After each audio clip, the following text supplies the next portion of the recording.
Thank you for joining me. It's the Win in All News. On the news today, ECHO embraces digital technology to enhance service delivery. The ECHO president, Reverend Dr. Job Ayuba Bagat, said ECHO, in its quest for global missions, has embraced digital technology for efficiency, effectiveness, and economy of resourceful utilization in service delivery as global attention is currently geared towards digital transformation. The president stated this in his speech at the ECHO Chairman's and Secretary's consultation with ECHO executives and heads of department from the 2nd to the 5th of September 2024 at the ECHO International Conference Hall in Jos Plateau State, Nigeria. The focus of this year's Chairman's and Secretary's consultation was enhancing service delivery through digital transformation. The ECHO president, in all his addresses at seminars conducted from the beginning of the year, emphatically emphasized that it is significant for all sectors of ECHO to enhance and embrace digital technology. He said it is significant for ECHO in her expedition for global missions to digitalize its operations in line with global best practice and task the participants to make the best use of the opportunity to learn. More so, he emphasized that the analog system is no longer fashionable and ECHO is concerned with adopting and encouraging digital transformation as an absolute tool for enhancing service delivery at all levels of administration. The ECHO president further tasked key officials in the DCCs to see the need to be computer literate to be irrelevant in this digital era, stating that it is a sure way to enhance performance. In his words, the president said, "The DCCs are our dream that can only be strategically positioned to satisfactory service delivery through the pro-efficiency of those at the helm of affairs." Additionally, the president said the goal of ECHO is to glorify God, and much has been accomplished in pursuit of this goal, despite the numerous challenges faced by churches globally, in line with the current times described as end times. Believers need greater determination, strength, and energy to fulfill this mandate.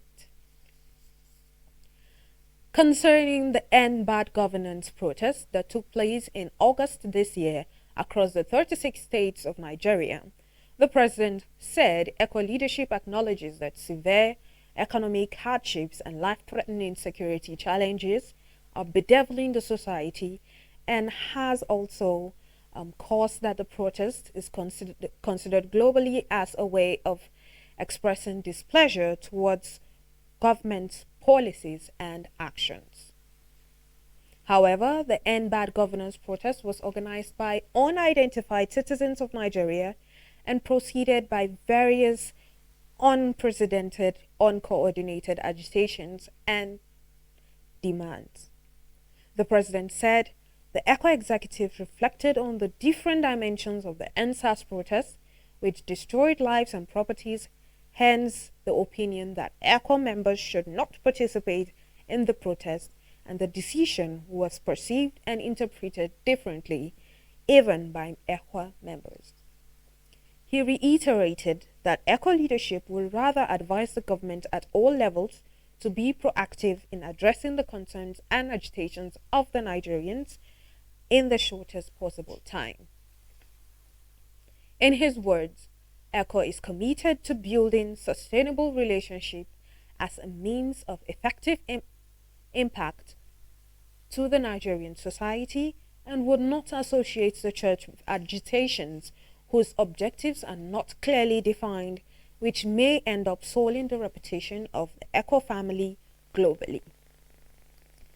The president commiserated with the family members of ECHO members who lost their loved ones in the course of the year and prayed for the release of those still in the captives of the kidnappers. The consultation was 4 days of strenuous discussions and deliberations on issues affecting DCCs, Also, seasons on enhancing service delivery through digital transformation in ECHA by various resource persons who emphasize that the world is evolving and any organization that wants to make an impact must embrace digital technology to remain relevant. As we all know, the world is now being influenced by digital technology. People do everything from banking to communication on digital platforms. So it has become almost impossible. In fact, it has become impossible for religious institutions to not consider leveraging digital channels to be able to reach their members. It is increasingly important that ECWA maintains a very close relationship with its members and also accelerates the work that it does, which is to preach about God's word. We all know how digital has negatively influenced the population, both in Nigeria and all around the world, and it has become increasingly important for the church to step up and increase the teachings of God, so that we can steer the youth back from the bad influences that we see today. I'd like to appreciate the ECWA management for taking this vision and being very serious about ensuring that it gets the buy-in of all the members of the ECWA institution across board.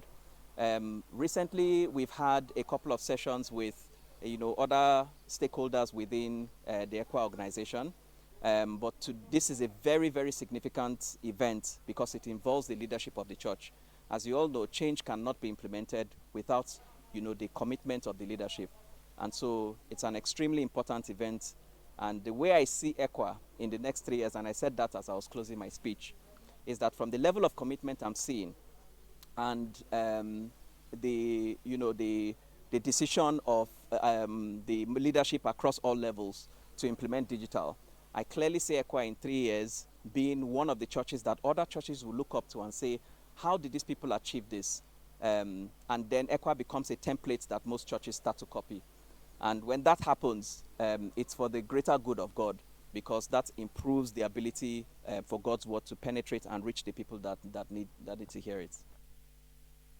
The coordinator of the ECHO ICT unit, Mrs. Christy Dasaro, said ECHO is fully prepared to embark on this digital journey as policies have been put in place to guide this operation. ECHO has put in place policy on ground that will guide in implementing digital transformation.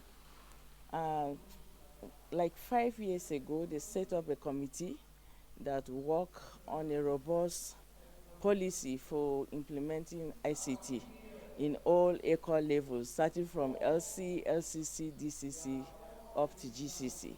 So I feel ECHO has already gone ahead of so many denominations, like I will say, and they have really organized themselves, prepared themselves for these tasks ahead.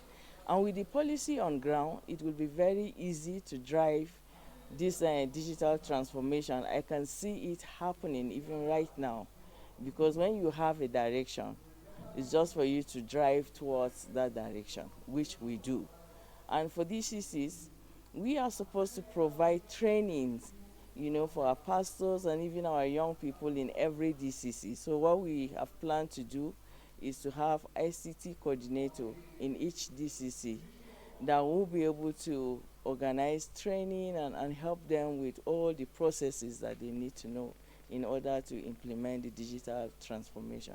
Of course, you cannot talk about digitalization without talking about cybersecurity, without talking about even the security of your data as an organization and your identity. So those are part of the policies we have that we must inculcate and also make sure people know, and be sensitive, be aware of the security, the cyber security. So they have to learn the skills. So whoever will be on the ECHO site or will implement ECHO digital transformation must also, do it alongside with the policy on security. Furthermore, The Secretary of Yale Washington DCC, Reverend Mohammed Idi Maina, said ECHO would make more impact, especially among youth, with the adoption of digitalization into its systems. Concerning the aircraft technology or digitalization, I think it will have an impact because the world is moving toward technology, and it's very important that today you can see all our youths and everyone using digital community. The science has changed. The community has changed to be science community. So EQUA cannot be left behind because we are EQUA. We exist in this community. We must take advantage of it to use it as a means of spreading the gospel. And so, well, it has also disadvantage. And the youth go to social media only to look at certain things that they are not godly, such like lesbianism and so many things. And those things seem to take away the attention of the youth rather than using it to preach the gospel as a church. So I think EQUA should educate the youth on how to use this medium to propagate the gospel rather than spoiling the youth by organizing seminar on how to use it and calling the attention of the use of this medium to help the growth of EQUA and the church at large. Also at the event, the ECHO executive unveiled the ECHO theme for the year 2025, which says, "You will seek me and find me," found in the book of Jeremiah chapter 29, verse 13. They also unveiled the Food for the Day devotional for the year 2025. That's it on the news this afternoon. Thank you so much for watching. My name is Prudence Burga.